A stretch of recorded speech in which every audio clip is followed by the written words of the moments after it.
Assalamualaikum warahmatullahi wabarakatuh. Saya Faris Alwi Putra, Ketua Kelompok 2, dan kelompok kami akan membahas tentang materi pendidikan pada masa COVID-19. Seperti yang kita ketahui bersama, hampir seluruh aspek dalam dunia ini terkena imbas dari COVID-19, tak terkecuali pada dunia pendidikan. Nah, oleh sebab itu, kelompok kami akan membahas tentang materi pendidikan pada masa COVID-19. Saya akan menjelaskan apa itu COVID-19. COVID-19 adalah salah satu penyakit menular yang disebabkan oleh virus corona. Virus corona pertama kali masuk Indonesia pada tahun 2019 dan pertama kali ditemukan di Cina. COVID-19 dapat menyebar melalui percikan-percikan hidung atau mulut seseorang yang terjangkit penyakit ini. Virus corona dapat menyebabkan penyakit lain seperti demam, pilek, batuk, nyeri, dan lain-lain. Imbas atau dampak dari penyebaran COVID-19 di dunia, khususnya dalam bidang pendidikan.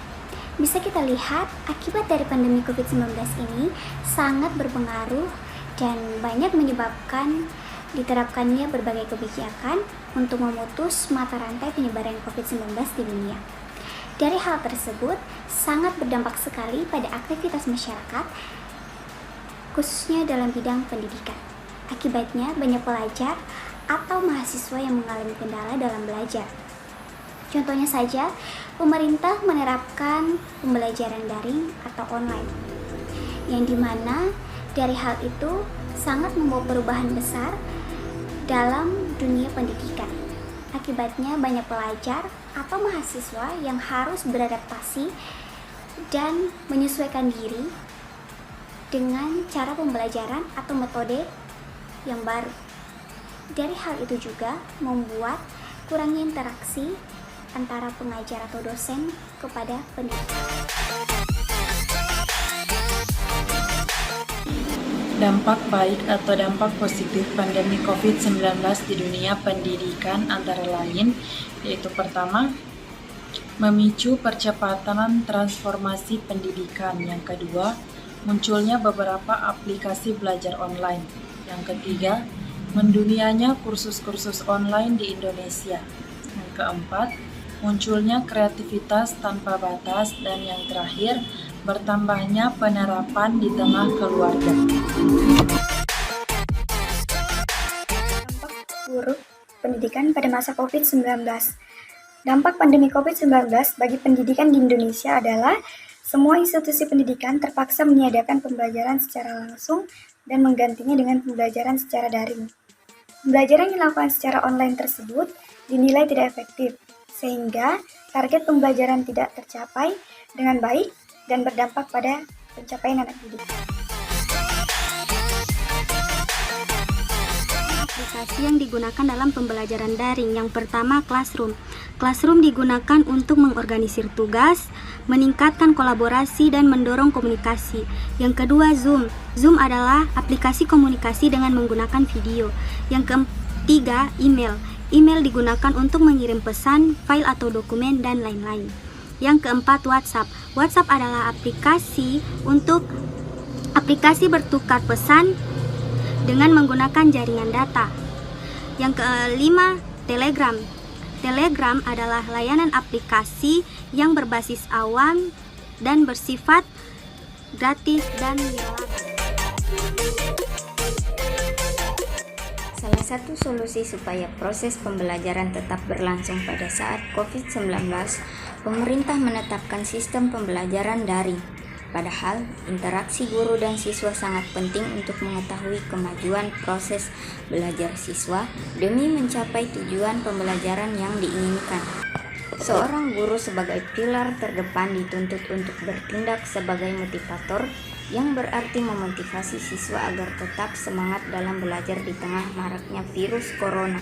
Yang kedua, bertindak sebagai inovator, yang berarti guru harus inovatif terhadap media maupun metode yang terus berkembang. Dan yang ketiga, bertindak sebagai evaluator, yang berarti guru harus mampu mengevaluasi kekurangan dari belajar daring dan masalah-masalah yang timbul pada siswa maupun saat proses pembelajaran. Di sini saya akan menjelaskan peran mahasiswa dalam dunia pendidikan di era COVID-19, yaitu mahasiswa diharuskan tetap produktif untuk mengembangkan kemampuan khususnya dalam bidang teknologi dan kesehatan. Mahasiswa juga harus tetap rajin membaca, menulis, dan meriset, sehingga mahasiswa tetap kreatif dan inovatif sebagai bentuk menempuh revolusi industri 5.0 pada program Merdeka Belajar yang memerlukan transformasi pembelajaran mahasiswa dengan lulusan pendidikan tinggi yang unggul, generasi yang tanggap dan siap menghadapi tantangan zaman. Ini sudah sangat jelas membuat aktivitas sehari-hari kita menjadi terhambat, salah satunya dalam bidang pendidikan. Dengan kondisi seperti sekarang ini, pemerintah mengambil peran penting untuk mengambil kebijakan agar para pelajar tetap bisa belajar walaupun wabah virus COVID-19 ini terus meningkat. Dengan begitu, pemerintah telah mengeluarkan kebijakan, yaitu dengan cara melakukan proses pembelajaran secara daring atau online. Salah satu kebijakan ini diambil agar para pelajar bisa tetap belajar walaupun dari rumah masing-masing. Mengatasi pendidikan di masa COVID-19 adalah menuntut para penyedia layanan pendidikan termasuk sekolah, guru, dan tenaga kependidikan untuk menyesuaikan strategi pembelajaran. Hal ini dilakukan demi memungkinkan proses pembelajaran anak-anak di Indonesia dapat berlangsung, serta menerapkan protokol kesehatan yaitu 5M, diantaranya mencuci tangan, memakai masker, menjaga jarak, menjauhi kerumunan, dan mengurangi mobilitas.